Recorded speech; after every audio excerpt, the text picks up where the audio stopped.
Well, hey guys, it's Krista Watson here from Krista Quilts, and I have another fun free motion design for you to stitch called boxes. I'm also going to show you a variation of this design that I call spiral boxes.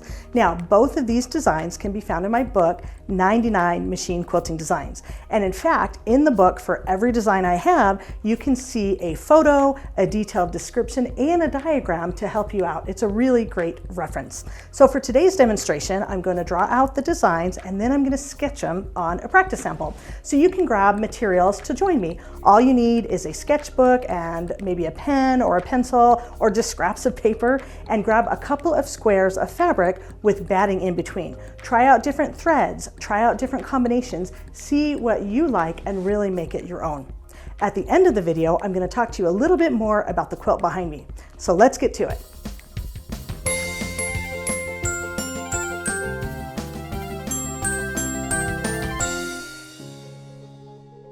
We're going to do design number 50 from the book, Boxes, and design number 51, Spiral Boxes. So to draw boxes, I'm just going to start over here in the corner of my little drawing tablet, and I'm going to just draw out a bunch of square shapes. Now, the important part when making this little quilting plan is to realize that everything that I'm drawing out here is not exactly what I'm stitching. This just kind of gives me an approximation or an estimation of what the design is going to look like. Now, with this particular design or shape, I want the squares to be kind of 90-degree angles, but you know, if it's not, I'm not going to worry about it too much. Maybe I will actually call these square-ish shapes. The most important thing is that I'm just doing a square-ish shape. I'm cutting through each shape, and this is just a regular single box. What I want to do is keep this design fairly continuous, and as I draw, I want to really see where I need to fill in all the shapes. If I need to draw through a previous shape, that's totally fine. The most important thing about any of these free motion designs, especially with a meander like this, is to make sure you fill in all the spaces in your quilt. So some of the squares can be big, some of them can be small, but I am just filling them in, and honestly, I'm not really overthinking it at all.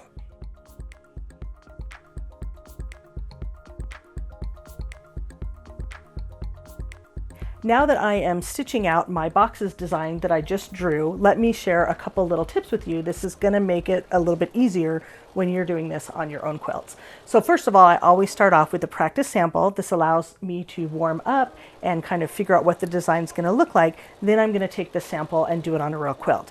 The important thing to realize though is whatever I drew was kind of an approximation, an idea of what I'm going to stitch, and what I'm going to stitch on a quilt looks a little bit different. These are all steps that I take to make the process a little bit better.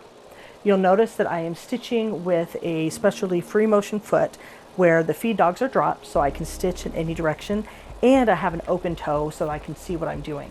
I'm using a contrasting thread to stitch out this design so I can see what the design looks like, and so it'll show up on camera. But if I were doing this on a real sample, I would use more of a blending thread. So you're going to see all my wobbles and bobbles as I stitch it, but you can get an idea for what the design is going to look like. Now the gloves are helping me grip the quilt so it moves smoothly under the machine. I do this on my sample. I also do this on a real quilt. Usually when I'm stitching, I like to come in from the right-hand side and work my way towards the center. Then I will rotate the sample and then I will stitch from the other side going the other way.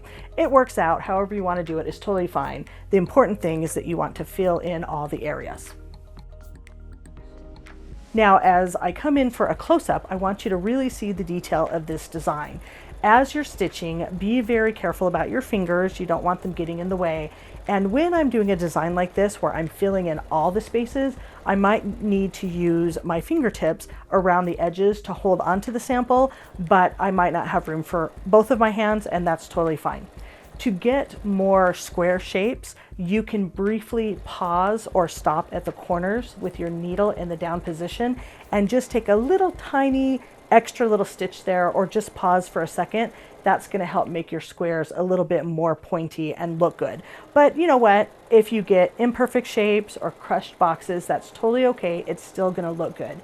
What I'm really working on is being more consistent with the density of the quilting and filling in every space rather than it totally looking perfect. So I'm just going to continue to fill in all the space with this design. I'm liking how it's looking, and then when I take it to a real quilt, it's going to look fabulous.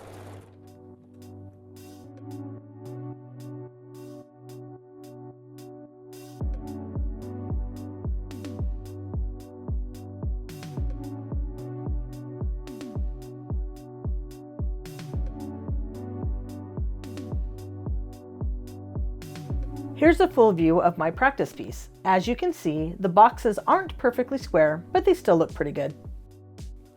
Now let's work on a denser variation called spiral boxes. So if you want to add some extra texture to your boxes, you can do what I call spiral boxes, where instead of just doing one single box, you can just go around it either on the outside, or you can add more echoes inside the design. Again, you want to keep this relatively square, relatively 90-degree angles, but if it's not, that's fine. You can draw them out and quilt them out at different scales. Now, every now and then, if you want to, you can even throw in a regular square box, because sometimes you might be not really overthinking this design and you might miss one of the spirals. That's not the end of the world. Just build that into your design. Because what I always like to tell my students is that if you make a mistake once, you might think it's an error, but if you make that mistake more than once, it actually becomes a design element. So just continue to add that design element. Again, I am just working on filling in all the spaces. If I feel like I missed a space or there's a gap, I can just cut back through the previous design to fill it all in. And this design is really fun. It's very forgiving. It's very carefree, and it looks great on modern or geometric quilts.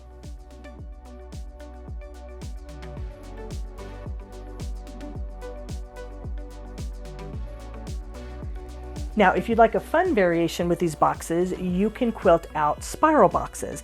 Just like I drew it out for you a few seconds ago, what my stitching looks like is not going to closely match up with what I drew. It's always going to be different. This is a modern meander, and the unique thing about it is every time you stitch it, every time you draw it out, it's going to look a little bit different. This is what I call handcrafted machine quilting, where you see the hand of the maker and it's not computerized perfection. So sometime when I'm stitching this design, I will cut through one design to move around the sample or the quilt to get to another area, and that's completely fine. I want this to be a continuous design, so all you see is this really yummy texture across the quilt. Now, if you want to change things up a little bit, you can actually include both boxes and spiral boxes in the same design. You can be a little bit more methodical about it and switch designs every other one, or you can be a little bit more whimsical and carefree like I do it, where I'm not overthinking it. I'm stitching a couple of regular boxes, then I will stitch a few spiral boxes, and I'll just kind of let the design ebb and flow, filling in all the spaces. If I randomly switch between the two, then you can't tell if I mess up, you can't tell if I started and stopped, and it really kind of blends in that texture so it hides any of those imperfections. And just remember, just keep going, aim for texture over perfection, and enjoy your practice and enjoy quilting this on a quilt.